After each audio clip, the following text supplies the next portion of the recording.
Hello बच्चों, Riddhi Siddhi physics coaching classes में आप सभी का बहुत बहुत स्वागत है। सभी को राधे राधे।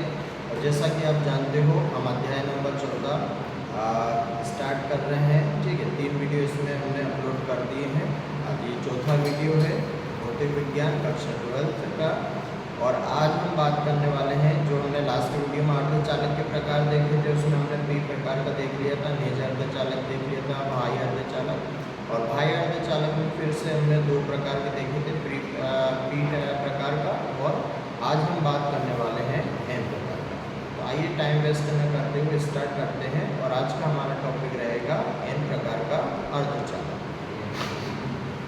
चलो, अर्धचालक के प्रकार में भैया हमने 2 प्रकार के देखे थे। तो शुद्ध अर्धचालक होता है जिसमें किसी प्रकार की कोई अशुद्धि मिली हुई नहीं होती, और एक होता है अशुद्ध अर्धचालक जिसमें अशुद्धि मिली हुई होती है। तो थोड़ा सा और मैं आपको थोड़ा सा यहाँ पे समझा देता हूँ, एक बार ध्यान से यहाँ पे देख लेना। जो ग्रुप नंबर 13, ग्रुप नंबर 14 और ग्रुप नंबर कितना 15, ठीक है। ग्रुप नंबर 14 में जो सिलिकॉन और जर्मेनियम, ये आपके नेज अर्धचालक कहलाते हैं, शुद्ध अर्धचालक होते हैं। इनमें किसी प्रकार की कोई अशुद्धि मिली हुई नहीं होती। जो ग्रुप नंबर 13 में जो आपका बोरॉन हो गया, एल्यूमिनियम हो गया, ठीक है, गैलियम हो गया, इंडियम हो गया, थेरियम हो गया, इसको त्रिसंयोजी अशुद्धि बोलते हैं। कौन सी अशुद्धि बोलते हैं भैया? त्रिसंयोजी, क्योंकि इसके बाह्यतम कोश में इलेक्ट्रॉनों की संख्या कितनी है? 3। जो ग्रुप नंबर 15 है, जिसमें आपका नाइट्रोजन हो जाएगा, फास्फोरस हो जाएगा, आर्सेनिक हो जाएगा, एंटीमनी हो जाएगा, बिस्मुथ हो जाएगा, इसके बाह्यतम कोश में संयोजी इलेक्ट्रॉनों की संख्या कितनी होती है? 5। इसलिए इसको किस नाम से जाना जाता है? पंच संयोजी अशुद्धि। आप ध्यान से जब थोड़ा सा यहाँ पे देख लेना, आप नहीं भी आए हो तो पिछला वीडियो जाके देख लेना, उसमें सब समझ में आ जाएगा कि आप अक्सर में हो तो वो देख लेना। यहाँ पे आता है ये आपका ग्रुप नंबर 13, ग्रुप नंबर 14 और ग्रुप नंबर 15। जो ग्रुप आवर्त सारणी में जो ग्रुप नंबर जो 14 है, उसमें सिलिकॉन और जर्मेनियम भी होता है, ठीक है। इन दोनों को कौन सा अर्धचालक कहते हैं? शुद्ध अर्धचालक। इसमें किसी प्रकार की कोई अशुद्धि मिली हुई नहीं होती, इसलिए इसका नाम रख दिया गया शुद्ध अर्धचालक, यानी प्योर सेमीकंडक्टर, ठीक। अब अगर कल मैंने बताया था कि ग्रुप नंबर 13 की ये जो अशुद्धि, इन अशुद्धियों को क्या कहते हैं? त्रिसंयोजी अशुद्धि। क्या नाम रखा गया? त्रिसंयोजी अशुद्धि। त्रिसंयोजी क्यों कहते हैं? क्योंकि इनके बाह्यतम कोश में संयोजी इलेक्ट्रॉनों की संख्या कितनी है? 3। और इस वाले वर्ग के जितने भी तत्व है, उन सभी को किस नाम से जाना जाता है? पंच संयोजी अशुद्धि, क्योंकि इनके बाह्यतम कोश में संयोजी इलेक्ट्रॉनों की संख्या कितनी है? 5। अगर आप इन boron, aluminium, gallium, indium, thallium, इनमें से किसी भी एक परमाणु को सिलिकॉन या जर्मेनियम के साथ क्या कर देते हो? आप मिला देते हो, तो आपको जो अर्धचालक प्राप्त होगा उसे हम कौन सा अर्धचालक कहेंगे? पी प्रकार का। कौन सा कहते हैं? पी प्रकार का। और वर्ग 15 के किसी भी तत्व को अगर आप इस नेज या शुद्ध अर्धचालक में मिला देते हो, यानी सिलिकॉन के साथ आपने नाइट्रोजन मिला दिया, सिलिकॉन के साथ फास्फोरस मिला दिया, गैलियम के साथ एंटीमनी मिला दिया, कुछ भी मिला दोगे, तो आपको जो अर्धचालक प्राप्त होगा वो कौन सा होगा भैया? एन प्रकार का होगा, ठीक। तो मैंने पी प्रकार का कल अच्छी तरीके से समझा दिया था। जो विद्यार्थी एब्सेंट थे वो जाके यूट्यूब पे एक बार देख लेना, उसको देखोगे तभी जाके ये समझ में आएगा। रेगुलर आओगे, कंटिन्यू ठीक है रहोगे तो ही समझ में आना, वरना बीच में कुछ भी समझ में नहीं आना। क्योंकि ये समझ में नहीं आएगा तो ये एन प्रकार का नहीं आना, इसके बाद जो आने वाले आपके डायोड है वो भी समझ में नहीं आना। इस वजह से आज ही जाके एक बार यूट्यूब पे जो अपलोड वीडियो है उसको एक बार अच्छी तरीके से देख लेना, उसमें प्रॉपर तरीके से नोट्स बनाए हुए हैं, ठीक है। तो आप छूटा हुआ तो वहाँ से भी आप नोट्स बना के उसको देख लेना, कोई दिक्कत हो तो मेरे साथ पूछ लेना। तो आज हम किसके बारे में बात करने वाले हैं? एन प्रकार का अर्धचालक, जिसको एक और किस नाम से जाना जाता है? दाता अर्धचालक। दाता क्यों कहते हैं ये मैं लास्ट में इसके बारे में बताऊंगा, ठीक। तो सबसे पहले हेडिंग निकाल लो आप, एन प्रकार का अर्धचालक या फिर दाता अर्धचालक। चलो थोड़ा स्पीडली हेडिंग निकालिएगा। टाइम वैसे अपना लेट होगा आधे घंटा में करें स्टार्ट। ठीक, लिखो।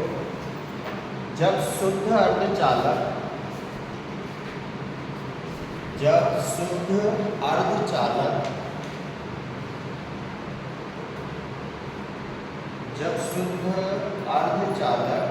ब्रैकेट के अंदर लिखना सिलिकॉन या जर्मेनियम, ऐसा लिख लेना सिलिकॉन या जर्मेनियम। जब शुद्ध अर्धचालक ब्रैकेट के अंदर सिलिकॉन या जर्मेनियम, सिलिकॉन और जर्मेनियम क्या है? शुद्ध अर्धचालक। ठीक है। में जब शुद्ध अर्धचालक में पंच संयोजी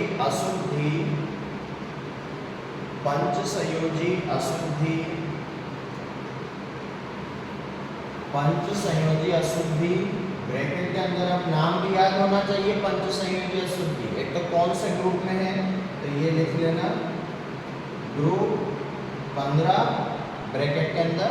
और कौन कौन सा हो गया?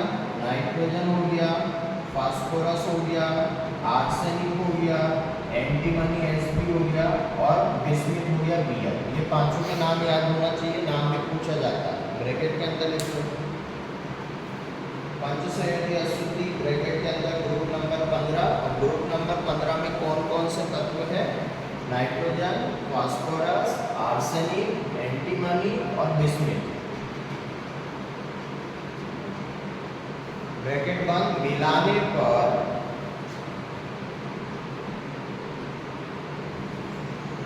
जो अर्धचालक प्राप्त होता है,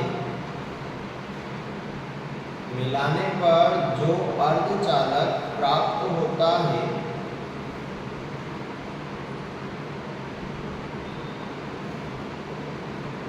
उसे n प्रकार का अर्धचालक कहते हैं। उसे n प्रकार का अर्धचालक कहते हैं।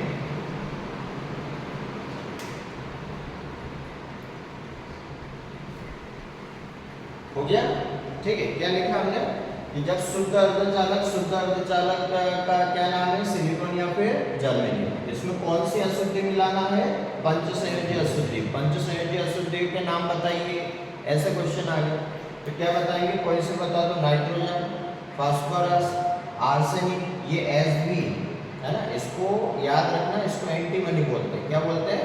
एंटीमनी। और Bi का मतलब क्या हो गया? बिस्मिथ। बाकी और तो सब सही है, लेकिन एंटीमनी में ऐसा नहीं लग रहा कि An आना चाहिए, जबकि आ क्या रहा है? Sb। इस वजह से दिक्कत देता है ना। कहीं ऑप्शन में आ जाए आपको यूँ तो पता है कि हाँ एंटीमनी पंच संयोजी है, लेकिन ये नहीं पता कि एंटीमनी को काई से दर्शाते हैं, तो दिक्कत आ जाएगी ना, इस वजह से। बाकी तो नाइट्रोजन का N होता ही है, फास्फोरस का P होता है, आर्सेनिक का As होता है, बिस्मिथ का Bi होता है। लेकिन ये एंटीमनी में ऐसा लगे कि An आना चाहिए, लेकिन आ क्या रहा है? Sb। इस वजह से इसको ध्यान रखना। Sb का मतलब क्या हो गया? एंटीमनी। तो जब शुद्ध अर्धचालक में पंच संयोजी अशुद्धि को मिला दिया जाए तो जो अर्धचालक प्राप्त होगा उसे हम क्या कहेंगे भैया? n प्रकार का अर्धचालक कहते हैं। ठीक है, ये तो होगी इसकी परिभाषा। अगले पॉइंट में लिखना n प्रकार के अर्धचालक में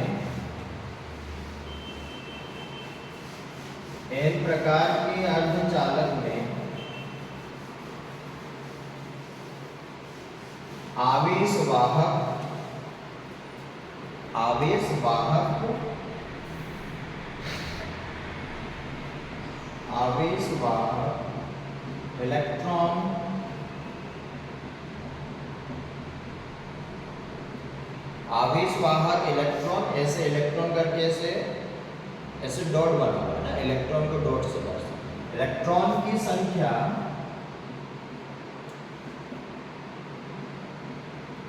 आवेशवाहक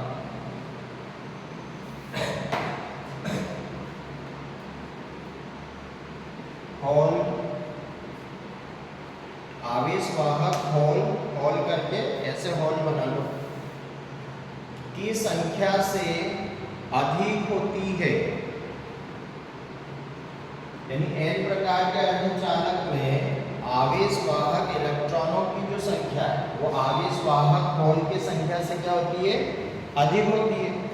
ठीक, अब ये वाला पॉइंट ध्यान से जस्ट समझ लो, इसका मतलब क्या हुआ। इसका जस्ट ये समझ में आ जाए तो पी प्रकार का भी आपको जो मैंने समझा वो समझ में आ जाए, ठीक है। हम कौन से प्रकार का अर्धचालक पढ़ रहे हैं, एन। अब एन का मतलब यहाँ पर नेगेटिव, क्या है यहाँ पर नेगेटिव, और नेगेटिव का मतलब मान क्या हो गया माइनस। अब माइनस किसके ऊपर होता है, इलेक्ट्रॉन के ऊपर। किसके ऊपर, इलेक्ट्रॉन। तो मान लो ये क्रिस्टल है, कोई टुकड़ा है, और इसमें ये आपका सेमी अर्धचालक है, ये इलेक्ट्रॉन होगा, और ये क्या हो गया भैया, होल होगा। तो आप समझ जाना कि ऐसा टुकड़ा, ऐसा क्रिस्टल जिसमें इलेक्ट्रॉन ज्यादा है और होल क्या है, कम है, तो ये कौन से प्रकार का अर्धचालक होगा भैया, एन प्रकार का। यानी एन प्रकार अर्धचालक में दो आवेश वाहक होते हैं। कितने आवेश वाहक होते हैं, एक तो इलेक्ट्रॉन होता है और एक और क्या होता है, होल, ठीक है। अब ये इलेक्ट्रॉन हो गया और ये होल हो गया, इनके मिलने से ही क्या होती है, धारा क्या होती है, प्रवाहित होती है। तो अगर आपसे पूछा जाए कि अर्धचालकों में धारा का प्रवाह किसके कारण होता है, तो इलेक्ट्रॉन और होल के कारण होता है। अब एन प्रकार के अर्धचालक में इलेक्ट्रॉन ज्यादा होते हैं या होल ज्यादा होते हैं, तो ये कैसे याद रखेंगे कि एन का मतलब क्या हुआ, नेगेटिव, और नेगेटिव कौन होता है भैया, इलेक्ट्रॉन। इसका मतलब एन प्रकार के अर्धचालक में जो आवेश वाहक है, इनको आवेश वाहक कहते हैं। ये इलेक्ट्रॉन भी आवेश वाहक है, होल भी क्या है, आवेश वाहक है। तो एन प्रकार के अर्धचालकों में आवेश वाहक कौन ज्यादा होता है, इलेक्ट्रॉन ज्यादा होता है या होल ज्यादा होता है। तो याद कैसे रखेंगे, एन का मतलब नेगेटिव, और नेगेटिव कौन होता है भैया, इलेक्ट्रॉन। इसलिए एन प्रकार के अर्धचालक में जो आवेश वाहक इलेक्ट्रॉन होते हैं वो आवेश वाहक होल से क्या होते हैं, ज्यादा होते हैं। यानी सिंपल से ये बात कहें कि इलेक्ट्रॉनों की संख्या ज्यादा होती है और होल की संख्या क्या होती है, कम होती है, ठीक। अर्थात करके उसको उसी वाली लाइन में अर्थात करके लिखना, N E double greater than N H, है ना। ऐसे एन ई का मतलब नंबर ऑफ इलेक्ट्रॉन बहुत अधिक होते हैं, नंबर ऑफ होल, एच का मतलब होल, ठीक है। अर्थात यानी double greater than N H, इलेक्ट्रॉनों की संख्या होल की संख्या से क्या होती है, अधिक होती है, ठीक है। कितने पॉइंट हो गए अभी तक, 2 पॉइंट हो गए। तीसरा पॉइंट लिखिएगा, एन प्रकार के अर्धचालक में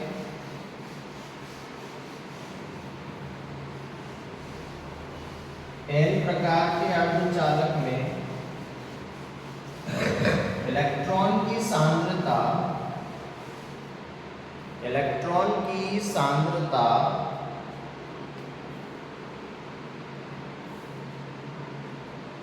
होल की सांद्रता से, इलेक्ट्रॉन की सांद्रता होल की सांद्रता से अधिक होती है। इलेक्ट्रॉन की सांद्रता होल की सांद्रता से अधिक होती है।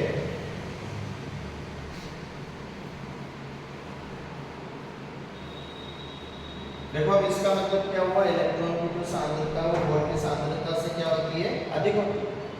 अभी आपने ये बताओ, एन प्रकार के अर्धचालक में बहुत अधिक संख्या में इलेक्ट्रॉन होता है या होल होता है, इलेक्ट्रॉन। तो जो ज्यादा संख्या में होगा उसकी सांद्रता, उसका घनत्व भी क्या होगा, ज्यादा होगा। एन प्रकार के अर्धचालक में सांद्रता किसकी ज्यादा होती है, तो इलेक्ट्रॉन ज्यादा होते हैं। तो इलेक्ट्रॉन की जो सांद्रता है वो होल की सांद्रता से क्या होती है भैया, ज्यादा होती है, ठीक है। अगला पॉइंट में आप इसकी ऐसे लिखना, क्रिस्टलीय संरचना, है ना।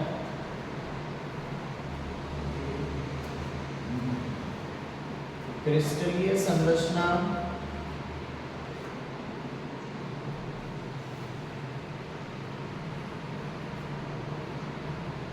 भैया एक प्रकार के अर्धचालक की क्रिस्टलीय संरचना बनानी है अपने को, है ना। कैसे बनेगा, ध्यान से सुनो। एन प्रकार के अर्धचालक को बनाने के लिए हमको किसकी आवश्यकता पड़ेगी, ग्रुप नंबर 15 के तत्व, जो कि नाइट्रोजन, फास्फोरस, आर्सेनिक, एंटीमनी या बिस्मुथ या शुद्धि, और इसको काय में मिलाना है हमको, शुद्ध अर्धचालक सिलिकॉन या जर्मेनियम। अब यहाँ देखो, हमने एक अशुद्धि लिया और अशुद्धि को हमने ग्रुप नंबर 15 है तो इसको एक परमाणु ले लिया हमने और इसके चारों ओर +4 कर दिया। +4 का मतलब क्या हुआ, या तो सिलिकॉन हो सकता है या फिर क्या हो सकता है भैया, जर्मेनियम हो सकता है। पहले ध्यान से इसको समझ लेना कैसे बनाना। ये इतने केवल 4 नहीं है, ये हजारों संख्या में होते हैं। इनका जो रेशो होता है वो 10⁻7 अनुपात 1 होता, मतलब 10⁻7 परमाणु शुद्ध अर्धचालक के होंगे, या तो सिलिकॉन के होंगे या जर्मेनियम के। और उसमें केवल एक परमाणु किसका मिलाया जाएगा, अशुद्धि का। ठीक है, तो यहां देखो आपने +5 लिया भैया, ये +5 क्या है, ये नाइट्रोजन हो सकता है, ये आर्सेनिक हो सकता है, ये फास्फोरस हो सकता है। ग्रुप नंबर 15 में जो भी तत्व रखा हुआ उसमें यहाँ पे कुछ भी हो सकता है। और +4 का मतलब क्या हुआ, या तो सिलिकॉन हो सकता है या फिर जर्मेनियम हो सकता है। अब यहाँ पे +5 का मतलब ये हुआ कि इसके पास इसके बाहरी कक्ष में कितने इलेक्ट्रॉन है, 5, और इन सबके पास बाहरी कक्ष में कितने संयोजी इलेक्ट्रॉन है, 4। अब ये क्या करेंगे, देखो ये है आपका सहसंयोजक बंध। कौन सा बंध है भैया, जिसको कोवैलेंट बॉन्ड बोलते हैं, ये हो गया सहसंयोजक बंध। तो सबसे पहले तो ये बंध दर्शा दिया हमने, ठीक, इस तरह से बंध हो गया। बहुत सिंपल स्ट्रक्चर है इसका, ये हो गया ना। अब इसके पास कितने इलेक्ट्रॉन है, एक यहाँ दे दिया, एक यहाँ दे दिया 2, एक यहाँ दे दिया 3 और एक यहाँ दे दिया 4। अभी भी कितना बाकी बचा, ये एक इलेक्ट्रॉन इसमें यहाँ एक्स्ट्रा रख दिया और इसी एक एक्स्ट्रा इलेक्ट्रॉन को कहते हैं, कौन सा इलेक्ट्रॉन है ये, मुक्त इलेक्ट्रॉन, फ्री है। अब इसके पास कितने, 4 में से एक यहाँ दे दिया, एक ये वाला छोड़ दो, एक यहाँ दे दो, एक ये वाला कदम छोड़ दो, एक यहाँ दे दो, 3 होगा, एक ये छोड़ के एक यहाँ दे दो, हो गया 4। ठीक, अब इसके पास में कितने, एक यहाँ दे दो, एक यहाँ छोड़ो, एक यहाँ पे दे दो, एक यहाँ छोड़ो, एक यहाँ पे दे दो, एक यहाँ छोड़ो, एक यहाँ पे दे दो, हो गया 4। इसके पास 4 है तो एक यहाँ दे दिया, एक ये वाला बंद छोड़ा है यहाँ दे दिया, यहाँ एक ये छोड़ा है यहाँ दे दिया, और इसके पास भी 4 है तो एक यहाँ दिया, एक यहाँ दे दिया, ये छोड़ के एक यहाँ दे दिया, ये छोड़ के एक यहाँ दे दिया, हो गया भैया। टोटल स्ट्रक्चर में 4 तो ये तो 4 16 और 5 ये हो गया, तो 16 और 5 कितना हो गया, 21, तो 20 तो ये, और एक इलेक्ट्रॉन यहाँ पर क्या है, मुक्त इलेक्ट्रॉन। अब चूंकि इसमें एक इलेक्ट्रॉन पूरे सहसंयोजक बंध पूरे होने के बाद एक इलेक्ट्रॉन यहाँ पर क्या बच जाता है, शेष बच जाता है, जिसका ये क्या कर देता है, दान कर देता है। क्या कर देता है, डोनेट कर देता है। इसीलिए n प्रकार के अर्धचालक को किस नाम से जाना जाता है भैया, दाता अर्धचालक, क्योंकि इसमें एक अतिरिक्त है, जिसको भी जरूरत पड़ेगी उसको ये क्या कर देगा, दान कर देगा। इसलिए n प्रकार के अर्धचालक को किस नाम से जाना जाता है, दाता अर्धचालक। जबकि p प्रकार का जो अर्धचालक है उसके पास 3 इलेक्ट्रॉन थे, जबकि जरूरत कितने की थी, 4। एक की क्या होगा उसके पास, कमी, तो पास वाले जो परमाणु है उस परमाणु से वो इलेक्ट्रॉन क्या करता है, ग्रहण करता है। कौन, p प्रकार का। इसलिए p प्रकार के अर्धचालक को ग्राही अर्धचालक कहते हैं। क्या बोलते हैं, ग्राही। और इसके पास तो एक्स्ट्रा है, एक अतिरिक्त है, जिसका ये क्या कर देता है, दान। इसलिए इसको किस नाम से जाना जाता है, दाता अर्धचालक। और ये इसकी क्या हो गई, क्रिस्टलीय संरचना। बना लो उसको जल्दी से। इलेक्ट्रॉन, नंबर ऑफ इलेक्ट्रॉन्स का ध्यान रखना, कहाँ पे कितना क्या बनना है।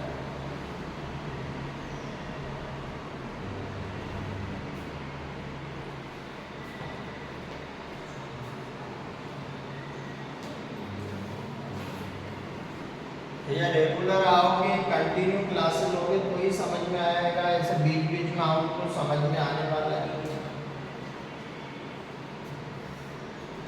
जितनी छुट्टियां होगी तो छुट्टियों में जब क्लासेस तो आना चाहिए ना, तो ये बारिश आने से तो चलती रहेगी। एग्जाम तो फरवरी में, वो आपका फरवरी में ही लगेगा, भले सिलेबस हो या नहीं हो।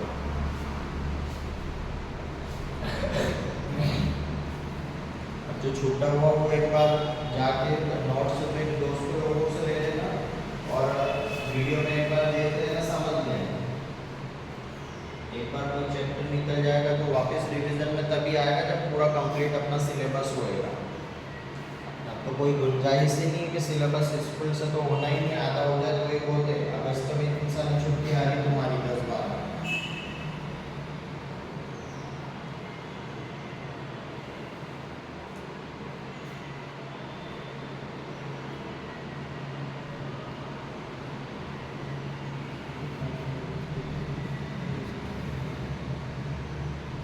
इस +5 का मतलब ग्रुप 15 के तत्व, और +4 का मतलब या तो सिलिकॉन या फिर आप जर्मेनियम कह सकते हैं, ऐसे।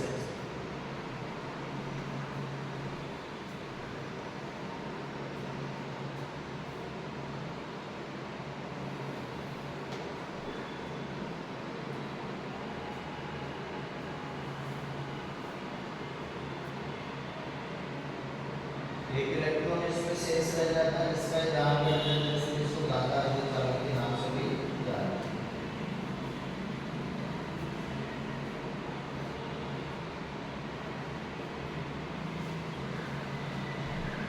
ऐसा नहीं करना, पहले प्लस का 5 रखो या प्लस का 4 में बनाओ तो मेरे को ध्यान से देखना करो सर कैसे बना +4 +4, इसके बाद यहाँ बना दो ये को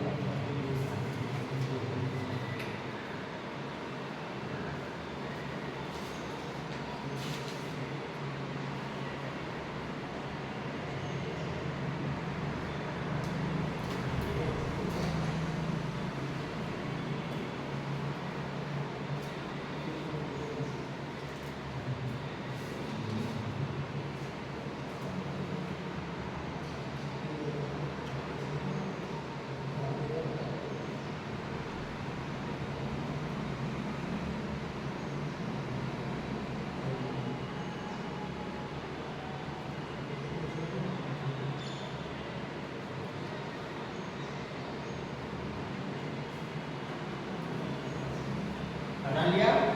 ठीक,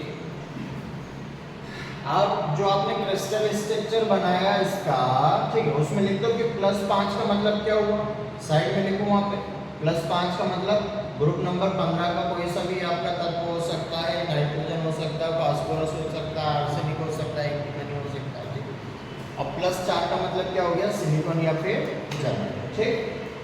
तो ये n प्रकार के अर्धचालक का क्या बना लिया हमने, क्रिस्टलीय संरचना, और चूंकि इसमें एक इलेक्ट्रॉन मुक्त इलेक्ट्रॉन रहता है जो पूरी संरचना में गति करता रहता है, उसी के कारण धारा का वहाँ पर प्रभाव होता है। और ये जो मुक्त इलेक्ट्रॉन है इसको आवश्यकता पड़ने पर ये दान कर देता है, इस वजह से क्या नाम दिया गया इसका, दाता अर्धचालक के नाम से भी ये जाना जाता है। अब इसका ऊर्जा बैंड बनाना भैया, क्वेश्चन आ गया कि पी n प्रकार के अर्धचालक का ऊर्जा बैंड बनाइए, तो अगला हेडिंग क्या रहेगा इसी का, ऊर्जा बैंड हेडिंग डाल लो। ये पूरा n प्रकार के अर्धचालक के बारे में पढ़ रहे हैं, n प्रकार के अर्धचालक के लिए ऊर्जा बैंड बनाइए।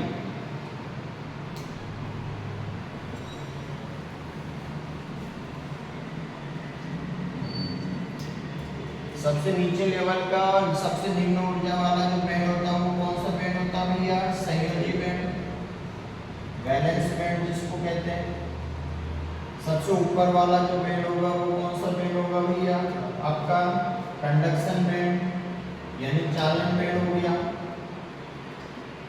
ये संयोजी बैंड का क्या हो गया, उच्च ऊर्जा स्तर जिसको हम काय से दर्शाएंगे, ईवी से। ये चालन बैंड का क्या हो गया, निम्न ऊर्जा स्तर जिसको हम काय से दर्शाएंगे, ईसी से। ये आपका वाई एक्सिस क्या हो गया, एनर्जी लेवल को रिप्रेजेंट कर रहा है। और आप ध्यान से देखिएगा n प्रकार का अर्धचालक, तो n प्रकार के अर्धचालक में बहुसंख्यक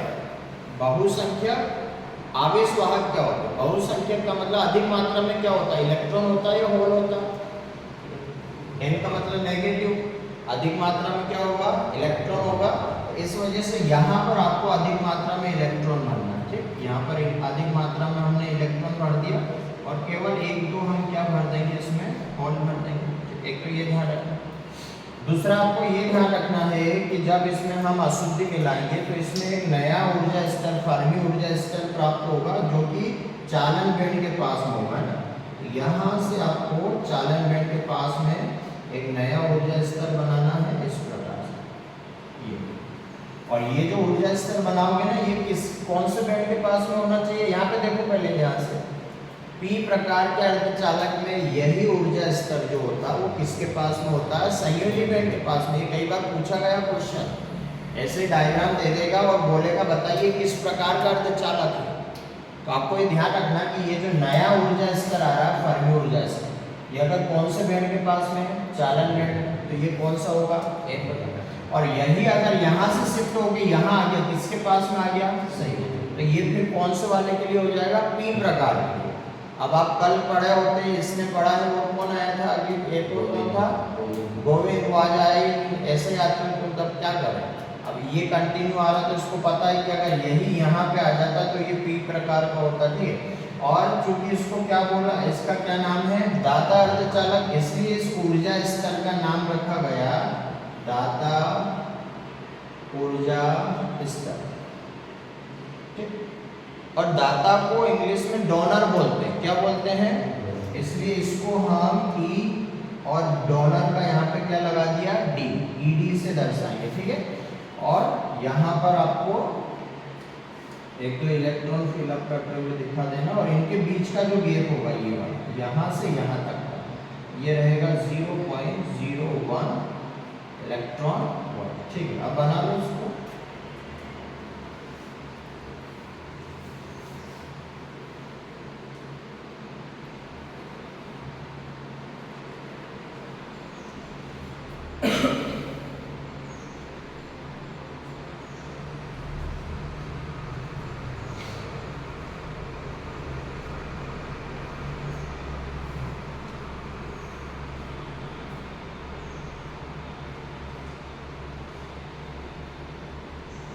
ऊर्जा स्तर बनाते समय ध्यान रखिएगा चालन बैंड के पास में होना चाहिए, संयोजी बैंड के पास में चला जाएगा तो वो आपका पी प्रकार का अर्धचालक हो जाएगा।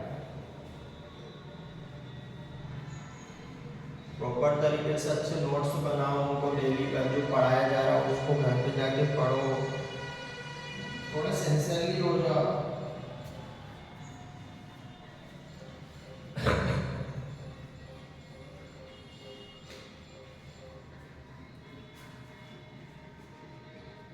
चैप्टर कंप्लीट करते हैं, इसका एक टेस्ट रख लेंगे, आधे आधे का रख लेंगे, ऐसा होगा तो।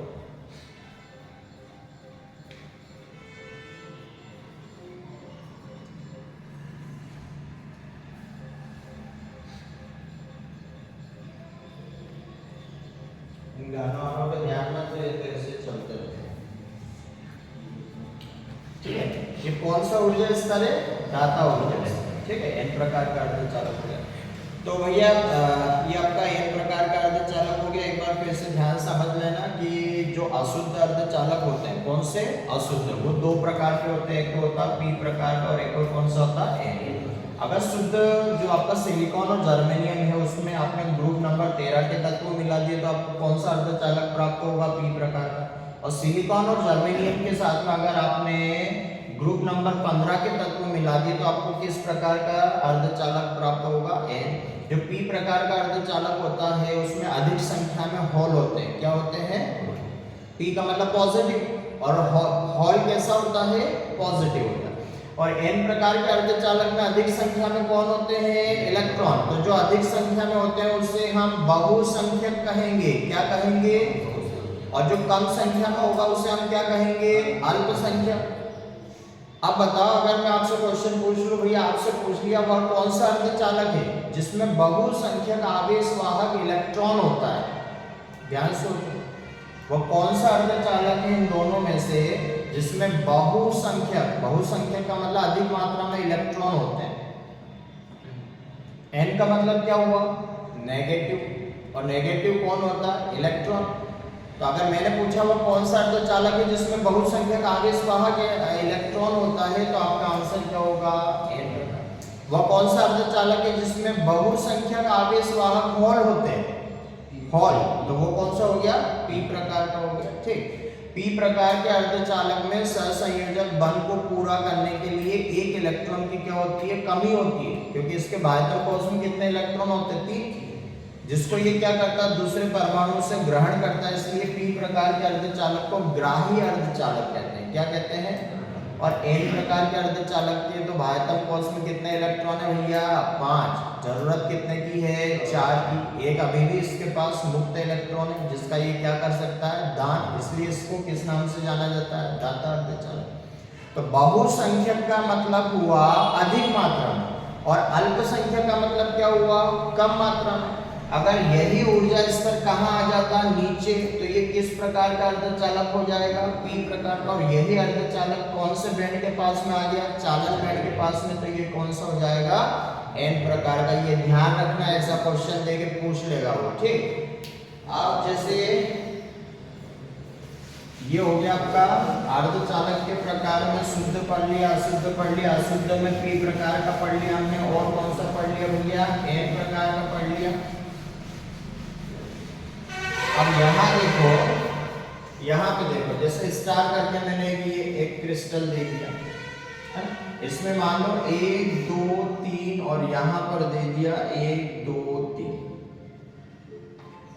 यहाँ पे जितने इलेक्ट्रॉन है उतने ही क्या है, होल है, यानी Ne बराबर क्या है, NH।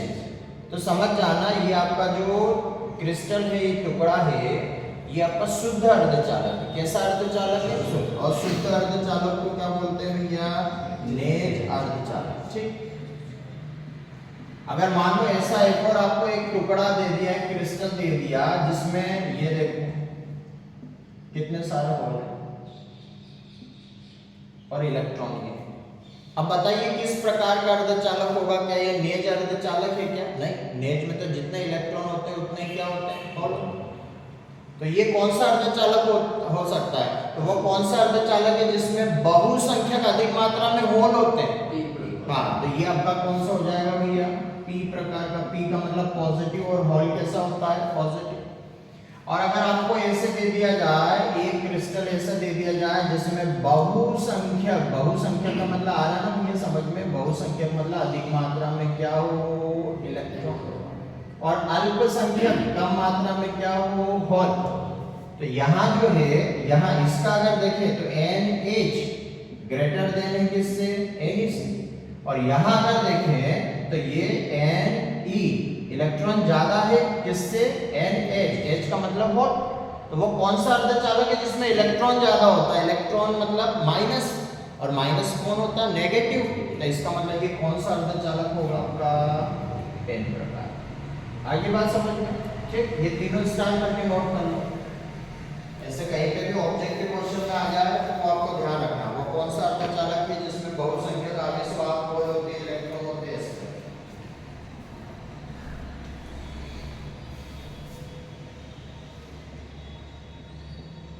ग्रुप नंबर 13,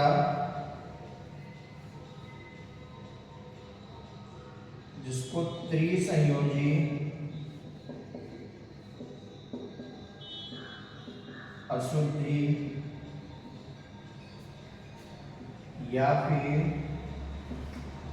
ग्राही अशुद्धि के नाम से भी जाना जाता है। ग्राही अशुद्धि में आपका क्या आ जाएगा, बोरोन आ गया, एल्यूमिनियम आ गया, और केरियम आ गया, इंडियम आ गया, और थेरियम आ गया, ठीक। ये ध्यान रखना, ग्राही अशुद्धियों के नाम बताइए, तो ये ग्राही अशुद्धियों के नाम। इसी प्रकार से ग्रुप नंबर 15, जिसको पंच संयोजी अशुद्धि, और इसी पंच संयोजी अशुद्धि को दाता अशुद्धि के नाम से जाना जाता है ना। 5 है तो एक का ये दान कर देगा, इसलिए इसको दाता अशुद्धि।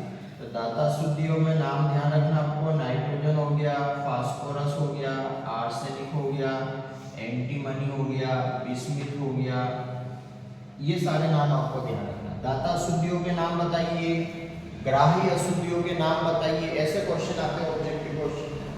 ये एक नंबर का दिलंगा। तो ध्यान रखिएगा, ग्रुप नंबर 13 के तत्व को ग्राही अशुद्धि के नाम से जाना जाता है। नंबर 15 के तत्व को दाता अशुद्धि के नाम से जाना जाता है। 3 है, एक की कमी होगी इसलिए ग्रहण करेगा, ग्राही अर्धचालक।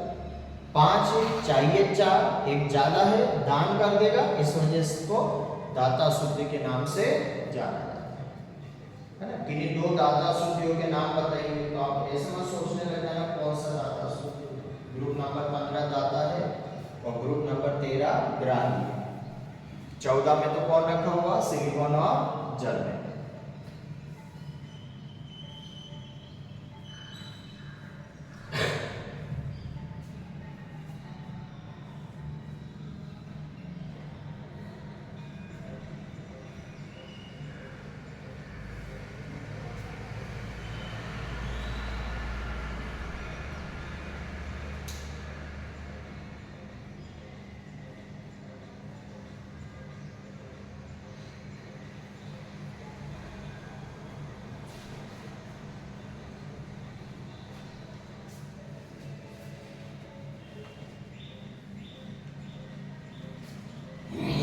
हो गया। अभी इसको अंडरलाइन कर लेना। ग्राही अशुद्धियों के नाम बताइए, तो बोरॉन हो गया, एल्यूमिनियम, गैलियम, इंडियम, थैलियम। ठीक, दाता अशुद्धियों के नाम बताइए, तो जो ग्रुप नंबर 15 के तत्व वो है, ये आपको ध्यान रखना।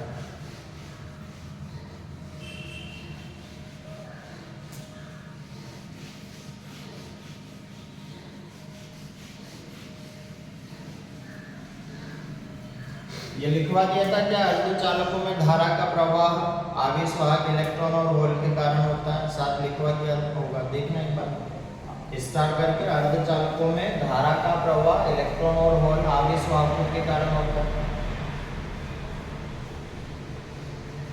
लिखवा दिया, देख लेना। नहीं लिखवा तो याद रखना, अर्धचालकों में धारा किसके कारण प्रवाहित होती है, केवल इलेक्ट्रॉन के कारण होता है क्या, केवल होल के कारण नहीं, इलेक्ट्रॉन और होल दोनों के कारण होता है। ठीक है, अब ये होल क्या होता है, इलेक्ट्रॉन से तो आप परिचित हो, है ना।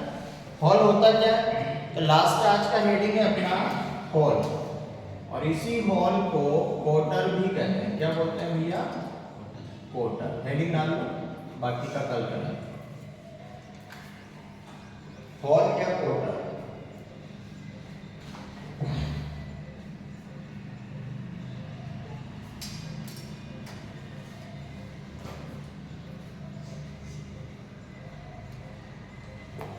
देखो मेरी बात सुनो कि जब आपने इसका स्ट्रक्चर बनाया था तो यहाँ पे +3 रखा था, 3 प्रकार के अर्धचालक, यहाँ +4 था, यहाँ +4 था, यहाँ +4 था, और यहाँ क्या था +4। और n प्रकार में यहाँ कितना था 5, p प्रकार में क्या हो जाएगा यहाँ पे 3। और इसके जब हम सहसंयोजक बंध बनाएंगे, कौन से बंध बनाएंगे, सहसंयोजक, तो इसके पास 3 इलेक्ट्रॉन है, 1 2 और दे दिया इसने 3। इसके पास कितने हैं 4, तो एक यहाँ दे दिया, बाकी और दे देगा, एक यहाँ दे देगा, बाकी और देगा, एक यहाँ दे देगा और एक यहाँ दे देगा। अभी भी यहाँ देखो इस बंध को पूरा करने के लिए एक इलेक्ट्रॉन की क्या है, कमी। अब इस एक इलेक्ट्रॉन की यह जो कमी है, इसी कमी को हम काय से दर्शाते हैं भैया, होल से दर्शाते हैं। किससे दर्शाते हैं, तो सहसंयोजक बंध में, कौन सा बंध है, वैलेंस बॉन्ड है। सहसंयोजक बंध में इलेक्ट्रॉन की कमी को किससे दर्शाया जाता है, हॉल या फिर किससे, कोटर से। ठीक, इलेक्ट्रॉन की जो प्रकृति होती है वो कैसी होती है भैया, ऋणात्मक, जबकि हॉल के ऊपर जो प्रकृति मानी जाती है वो कैसी मानी जाती है, धनात्मक। तो अगर आपसे कोई कहे कि भैया हॉल या कोटर क्या है, अर्धचालक में आप कहते हो हॉल, तो हॉल क्या है, तो आपको सिंपल सा ये कहना है कि सहसंयोजक बंध में इलेक्ट्रॉन की कमी को दर्शाने के लिए हम किसका प्रयोग करते हैं, हॉल या कोटर का। लिखो इसका आंसर लिखो, सहसंयोजक बंध में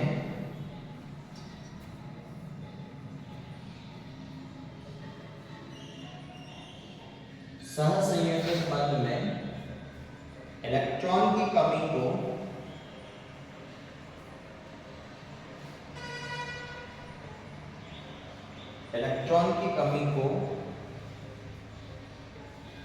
दर्शाना, इलेक्ट्रॉन की कमी को दर्शाना हॉल या क्वार्टर कहलाता है। हॉल या क्वार्टर कहलाता है।